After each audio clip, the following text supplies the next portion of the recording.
Assalomu alaykum kanalimizning aziz muxlislari. Tungi yer osmonini kuzatgan bo'lsangiz, osmonda to'satdan dumli yulduzlar paydo bo'lib, shiddat bilan harakatlanganiga guvoh bo'lgan bo'lsangiz kerak. Ko'pchilik bu jarayonni yulduz uchishi deb o'ylashadi. Aslida esa yulduzlar uchmaydi. Siz ko'rganingiz esa kometalardir. Ushbu videomizni so'ngiga qadar tomosha qilsangiz, bu haqda bilib olishingiz mumkin.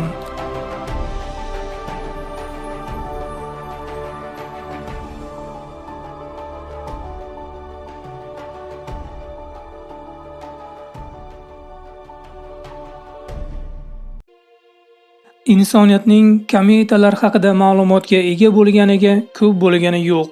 O'tmish zamonlarda insonlar kometalarni dumli yulduzlar, uchar yulduzlar va yulduzlarning so'nishi deb atashgan. Ko'pchilik xalqlar bunday yulduzlarning samoda paydo bo'lishini baxtsizlik va falokat alomati deb hisoblashgan. O'tmish zamonlarda ham kometalarni kuzatib, ularni suratlarini chizganlar ham bo'lgan, biroq ularni yulduzlar deb hisoblashgan. Kometalar 16-asrga kelibgina o'rganila boshlandi va ular yulduz emasligi ma'lum bo'la boshladi. Keyinchalik esa kometalar Quyosh atrofida muayyan orbitalar bo'ylab harakatlanuvchi fazo jismi ekanligi ma'lum bo'ldi. Kometalarni Quyosh sistemasidagi eng g'aroyib fazo jismlari deyish mumkin. Sababi ular Quyosh atrofida o'ta cho'zinchoq elliptis orbitalar bo'ylab aylanishadi va harakat trayektoriyalari ko'pincha o'zgarib turadi. Kometalar odatda osmonimizda yumaloq yorqin boshi va unga ergashuvchi dumi bor jism sifatida namoyon bo'ladi. Kometalar sayyoralardan farqli ravishda muzlagan gaz va tog' jinslaridan tashkil topgan. Kometalar yadrosining yuza qismini muz qoplab olgan. Shu sababdan kometalar Quyoshga yaqinlashar ekan, undagi muzliklar erib, gaz va changlar koinotga sochiladi va kometa ortidan dumlarni hosil qiladi.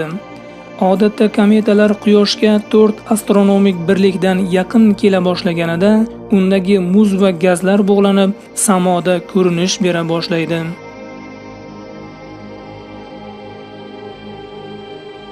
Kometalarning dumi, ya'ni uning ortidagi gaz va changlar dastasining uzunligi Quyoshga yaqinlashgani sari kengayib, uzunlashib boradi. Quyoshdan uzoqlashgan vaqtida esa aksincha qisqarib, bora-bora ko'rinish doirasidan g'oyib bo'ladi. Kometalar dumining uzunligi 500-600 million kilometrgacha yetishi mumkin.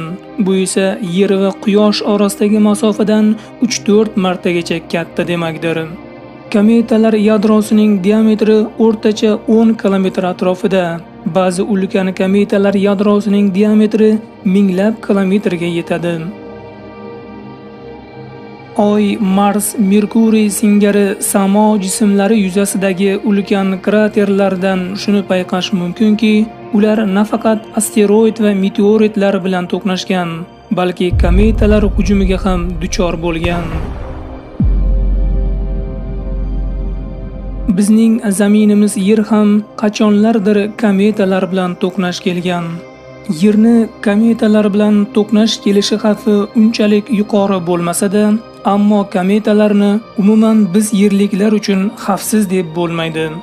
Misol uchun, Swift-Tuttle nomli kometa orbitasi Yer orbitasi bilan tutashgan. Yer bu joyni har yili avgust oyida kezib o'tadi. Ayni shu joyda Yer muz va changlardan iborat kometa qoldiqlari bilan to'qnash keladi. Har yili avgust oyida tungi osmonda kometa qoldiqlarini Yer atmosferasida yonib, go'yoki yulduzlar yomg'iri yog'ayotgandek ko'rinishni aks etayotganiga guvoh bo'lasiz. Swift-Tuttle kometasi har 133 yilda Yer orbitasi yaqinidan o'tadi. Olimlarning hisob-kitoblariga ko'ra, bu kometa keyingi marta 2126-yilning 14-avgustida Yer orbitasi yaqinidan o'tadi. Yer esa bu hududni 19-avgust kuni kesib o'tadi. Agarda kometa kutilgan muddatdan biroz kechiksa, yerliklar uchun katta xavf tug'dirishi mumkin.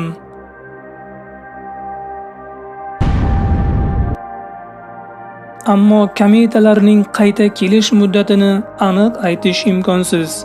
Zero kometalar har gal Quyoshga yaqin kelarkan, Quyoshning kuchli nuri va Quyosh shamoli ta'sirida kometa bug'lanib, o'z tarkibining ma'lum qismidan mahrum bo'ladi. Kometa og'irligining o'zgarishi esa uning tezligi va harakat trayektoriyasiga ta'sir ko'rsatmasdan qolmaydi. Shuningdek, gigant sayyoralar ham kometalar harakatiga katta ta'sir ko'rsatib, kometalar harakat yo'nalishini o'zgartirib yuboradi.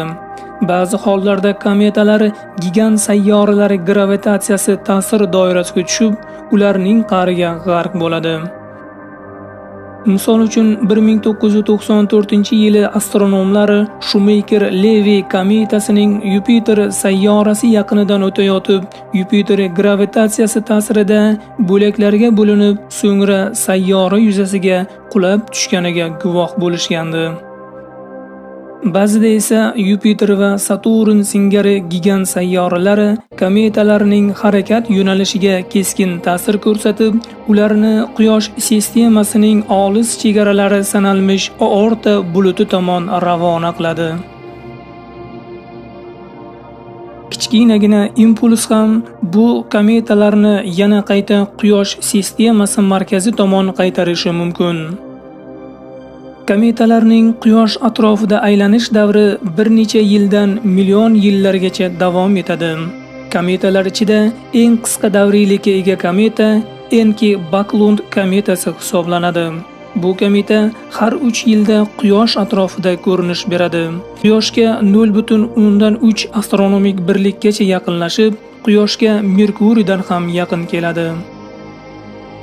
Ba'zi kometalar Quyosh atrofida aylanish davri ancha uzoq bo'lsa-da, Quyoshga Merkuriyadan ko'ra 2-3 barobargacha yaqinlashadi. Ayrim kometalar esa Quyoshga juda ham yaqin borib, Quyosh yuzasiga qulab tushadi. Olimlar kometalarni hayot tashib yuruvchi samo jismlari ham deyishadi. Chunki kometalar tarkibida hayot uchun kerakli bo'lgan eng muhim materiallar mavjud. Astrofizik olimlarning fikricha, uzoq o'tmishda Yerdagi hayotni ham kometa va asteroidlar olib kelgan bo'lishi mumkin. Misol uchun 2004-yili Vilda kometasidan namuna olgan Stardust fazo apparati va 2014-yili Churyumova-Gerasimenko kometasiga qo'ndirilgan Rosetta zondining Philae moduli tomonidan olingan ma'lumotlarga ko'ra, kometalar tarkibida hayot uchun kerakli bo'lgan eng muhim elementlardan vodorod, kislorod, uglerod, natriy, fosfor va temir, eng asosiysi muz ko'rinishidagi suv borligi aniqlandi. Hozircha 600 dan oshiq qisqa davriylikka ega kometalar kuzatilgan. Umuman olganda Quyosh sistemasida taxminan 2,5 milliondan ortiq kometalar mavjud bo'lib, ularning aksariyati aorta bulutida joylashgan. Bir yilda o'rtacha 7 tadan 10 tagacha kometa Quyoshga yaqinlashib, kelib ketib turadi.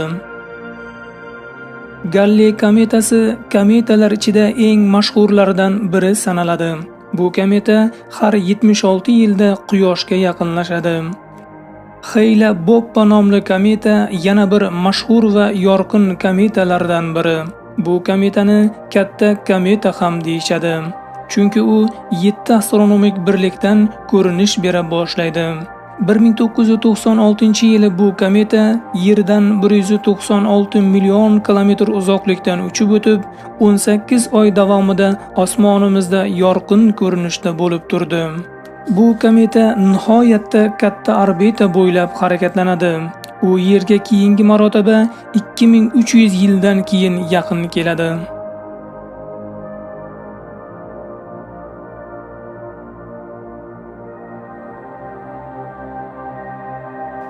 Shuning bilan videomizga ham yakun yasaymiz. Videomiz sizlarga manzur bo'lgan bo'lsa, like bosishni unutmang. Qandaydir fikr, mulohazalaringiz bo'lsa, kommentariyalarda qoldiring. Kanalimizga mehmon bo'lsangiz, kanalga a'zo bo'ling. Barchangizga xush kayfiyat tilagan holda, keyingi videolarimizgacha ko'rishguncha deb qolamiz.